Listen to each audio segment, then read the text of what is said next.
Hi friends, welcome back to Yamuna's kitchen. ಇವತ್ತು ನಾವು ತುಂಬ ಈಸಿಯಾಗಿ ಒಂದು ಈವ್ನಿಂಗ್ ಸ್ನ್ಯಾಕ್ಸ್ ಮಾಡೋದು ಹೇಗೆ ಅಂತ ನೋಡೋಣ. ತುಂಬ ಚೆನ್ನಾಗಿರುತ್ತೆ. ಆಲೂ ಕಬಾಬ್ ಹೊರಗಡೆ ಎಲ್ಲ ಫುಲ್ ಕ್ರಿಸ್ಪಿ ಆಗಿರುತ್ತೆ ಮತ್ತು ಒಳಗಡೆ ತುಂಬ ಸಾಫ್ಟಾಗಿರುತ್ತೆ. ಸಂಜೆ ಟೈಮಲ್ಲಿ ಮಕ್ಕಳು ಏನಾದರೂ ತಿನ್ನೋಕ್ಕೆ ಕೇಳಿದಾಗ ಈ ಸ್ನ್ಯಾಕ್ಸ್ನ ಮಾಡಿಕೊಡ್ಬೋದು. ಮಾಡೋದು ತುಂಬ ಈಸಿ, ಹಾಗೆ ಕ್ವಿಕ್ಕಾಗೂ ಆಗುತ್ತೆ. ಮತ್ತು ನಾನ್ ವೆಜ್ ತಿನ್ನಲ್ಲ ಅನ್ನೋರು ಕೂಡ ಈ ರೀತಿ ಮಾಡ್ಕೊಂಡು ತಿನ್ಬೋದು. ಹಾಗಿದ್ರೆ ಬನ್ನಿ ಆಲೂ ಕಬಾಬ್ ಮಾಡೋದು ಹೇಗೆ ಅಂತ ನೋಡೋಣ. ಮೊದಲಿಗೆ ನಾನಿಲ್ಲಿ 3 ಆಲೂಗೆಡ್ಡೆ ತೊಗೊಂಡು ಸಿಪ್ಪೆ ಎಲ್ಲ ಒರೆದು ನೀಟಾಗಿ ತೊಳೆದು ಸಣ್ಣ ಸಣ್ಣ ಪೀಸ್ಗಳು ಮಾಡಿ ಎತ್ತಿಟ್ಕೊಂಡಿದ್ದೀನಿ. ಇವಾಗ ಆಲೂಗೆಡ್ಡೆನೆಲ್ಲ ಒಂದು ಪಾತ್ರೆಗೆ ಹಾಕಿ ಅದಕ್ಕೆ ಆಲೂಗೆಡ್ಡೆ ಬೇಯೋಕ್ಕೆ ಬೇಕಾಗಿರೋಷ್ಟು ನೀರು ಹಾಕಿ ಸ್ವಲ್ಪ ಉಪ್ಪು ಹಾಕಿ ಆಲೂಗೆಡ್ಡೆನ ಒಂದು 5 ಮಿನಿಟ್ಸು ಬೇಯಿಸ್ಕೋಬೇಕು. ಅಂದರೆ ಆಲೂಗೆಡ್ಡೆ ಒಂದು 50 to 70% ಬೇಯಬೇಕು. ಫುಲ್ಲು ಬೇಯಿಸ್ಕೋಬಾರ್ದು. ಒಂದು 50% ಬೆಂದಿದ್ರೆ ಸಾಕು. ಇವಾಗ ಆಲೂಗೆಡ್ಡೆ ಬೇಯಕ್ಕಿಡೋಣ. ಆಲೂಗೆಡ್ಡೆ ಬೇಯೋಷ್ಟರಲ್ಲಿ ಇವಾಗ ಅದಕ್ಕೆ ಬೇಕಾಗಿರೋ ಮಸಾಲೆ ರೆಡಿ ಮಾಡ್ಕೊಳ್ಳೋಣ.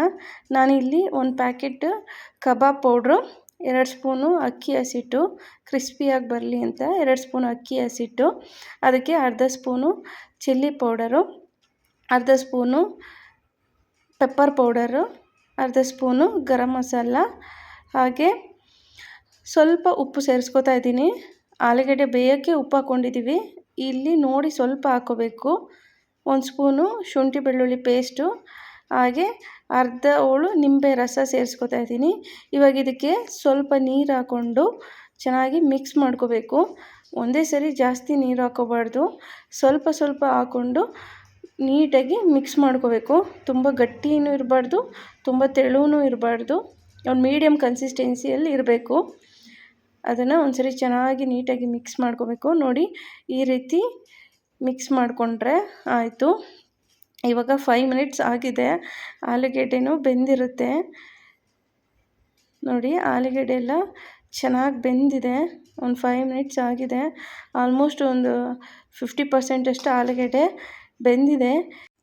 ಇಷ್ಟು ಬೆಂದಿದ್ರೆ ಸಾಕು. ಇವಾಗ ಫ್ಲೇಮ್ ಆಫ್ ಮಾಡಿ ಆಲೂಗೆಡ್ಡೆನೆಲ್ಲ ನೀರು ತೆಗೆದು ಸೋರಿಸ್ಕೊಳ್ಳೋಣ. ಇವಾಗ ರೆಡಿ ಮಾಡಿರೋ ಮಸಾಲೆಗೆ ನಾವು ಬೇಯಿಸಿಟ್ಕೊಂಡಿರೋ ಆಲೂಗೆಡ್ಡೆನೆಲ್ಲ ಮಿಕ್ಸ್ ಮಾಡ್ಕೊಳ್ಳೋಣ. ಆಲೂಗೆಡ್ಡೆನ ಬಿಸಿ ಇದ್ದಾಗಲೇ ಮಿಕ್ಸ್ ಮಾಡ್ಕೊಳ್ಳೋದ್ರಿಂದ ಆಲೂಗೆಡ್ಡೆಗೆ ಮಸಾಲೆ ಎಲ್ಲ ಚೆನ್ನಾಗಿ ಹಿಡ್ಕೊಳ್ಳುತ್ತೆ. ತಿನ್ಬೇಕಾದ್ರೆ ಉಪ್ಪು ಖಾರ ಎಲ್ಲ ಚೆನ್ನಾಗಿ ಹಿಡ್ಕೊಂಡಿರುತ್ತೆ. ಹಾಗಾಗಿ ಬಿಸಿ ಇದ್ದಾಗಲೇ ಮಿಕ್ಸ್ ಮಾಡ್ಕೋಬೇಕು. ಇವಾಗ ಆಲೂಗೆಡ್ಡೆನೆಲ್ಲ ಒಂದ್ಸರಿ ಚೆನ್ನಾಗಿ ಮಿಕ್ಸ್ ಮಾಡಿಕೊಂಡು ಒಂದು 2 ಮಿನಿಟ್ಸ್ ಹಂಗೆ ಬಿಟ್ಟರೆ ಸಾಕು. ಮಸಾಲೆ ಎಲ್ಲ ಚೆನ್ನಾಗಿ ಎಳ್ಕೊಂಡಿರುತ್ತೆ ಆಲೂಗೆಡ್ಡೆ. ಇವಾಗ ಇದಕ್ಕೆ ಸ್ವಲ್ಪ ಕರಿಬೇವಿನ ಸೊಪ್ಪು ಹಾಕ್ಕೋತಾ ಇದ್ದೀನಿ. ಫ್ಲೇವರ್ ಚೆನ್ನಾಗಿರುತ್ತೆ. ಇದು ಆಪ್ಷನಲ್ಲು, ಬೇಕಾದರೆ ಹಾಕ್ಕೋಬೋದು, ಇಲ್ಲ ಅಂದರೆ ಇಲ್ಲ. ನಾನು ಫ್ಲೇವರ್ ಚೆನ್ನಾಗಿರುತ್ತೆ ಅನ್ನೋದಕ್ಕೋಸ್ಕರ ಹಾಕ್ಕೋತಾ ಇದ್ದೀನಿ. ಇವಾಗ ಒಂದ್ಸರಿ ಚೆನ್ನಾಗಿ ಮಿಕ್ಸ್ ಮಾಡಿಕೊಂಡು ಡೀಪ್ ಫ್ರೈ ಮಾಡ್ಕೋಬೇಕು. ಬನ್ನಿ, ಆಯಿಲ್ ಹೀಟಾಗಿದೆ. ಇವಾಗ ಆಲೂಗೆಡ್ಡೆನೆಲ್ಲ ಹಾಕಿ ಒಂದು 3 to 4 ಮಿನಿಟ್ಸು ಫ್ರೈ ಮಾಡಿಕೊಂಡ್ರೆ ಸಾಕು. ತುಂಬ ಏನು ಫ್ರೈ ಮಾಡೋದು ಬೇಡ, ಏಕೆಂದರೆ ಆಲೂಗೆಡ್ಡೆನ ಆಲ್ರೆಡಿ ನಾವು ಬೇಯಿಸ್ಕೊಂಡಿದ್ದೀವಿ. ಹಾಗಾಗಿ ಒಂದು 3 to 4 ಮಿನಿಟ್ಸ್ ಫ್ರೈ ಮಾಡಿದರೆ ಸಾಕು. ಆಲೂ ಕಬಾಬ್ ರೆಡಿಯಾಗಿರುತ್ತೆ. ಮೀಡಿಯಮ್ ಫ್ಲೇಮಲ್ಲಿ ಇಟ್ಕೊಂಡು ಫ್ರೈ ಮಾಡ್ಕೋಬೇಕು. ತುಂಬ ಹೈಯೂ ಇರಬಾರ್ದು, ತುಂಬ ಲೋನೂ ಇರಬಾರ್ದು. ಮೀಡಿಯಮ್ ಫ್ಲೇಮಲ್ಲಿ ಇಟ್ಕೊಂಡು ಫ್ರೈ ಮಾಡ್ಕೋಬೇಕು. ಇಷ್ಟು ಫ್ರೈ ಮಾಡಿದರೆ ಸಾಕು. ನೋಡಿ, ಇವಾಗ ಆಲೂ ಕಬಾಬ್ ರೆಡಿಯಾಗಿದೆ. ತುಂಬ ಕ್ರಿಸ್ಪಿ ಆಗಿರುತ್ತೆ. ಒಳಗಡೆಯಿಂದ ತುಂಬ ಸಾಫ್ಟಾಗಿರುತ್ತೆ.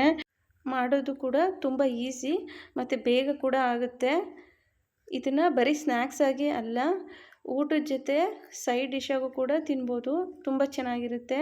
ಒಮ್ಮೆ ನೀವು ಟ್ರೈ ಮಾಡಿ ನೋಡಿ, ಹೇಗೆ ಬಂತು ಅಂತ ಕಮೆಂಟ್ ಮಾಡಿ. ಈ ರೆಸಿಪಿ ನಿಮಗೆ ಇಷ್ಟ ಆಗಿದ್ದರೆ ಪ್ಲೀಸ್ ಲೈಕ್ ಮಾಡಿ, ಶೇರ್ ಮಾಡಿ. ಇದೇ ರೀತಿ ಕ್ವಿಕ್ ಆ್ಯಂಡ್ ಟೇಸ್ಟಿ ರೆಸಿಪಿಗಾಗಿ ಮರೆಯದೆ ನನ್ನ ಚಾನಲ್ನ ಸಬ್ಸ್ಕ್ರೈಬ್ ಮಾಡಿ. ಮುಂದಿನ ರೆಸಿಪಿಯೊಂದಿಗೆ ಸಿಗೋಣ. Thank you friends.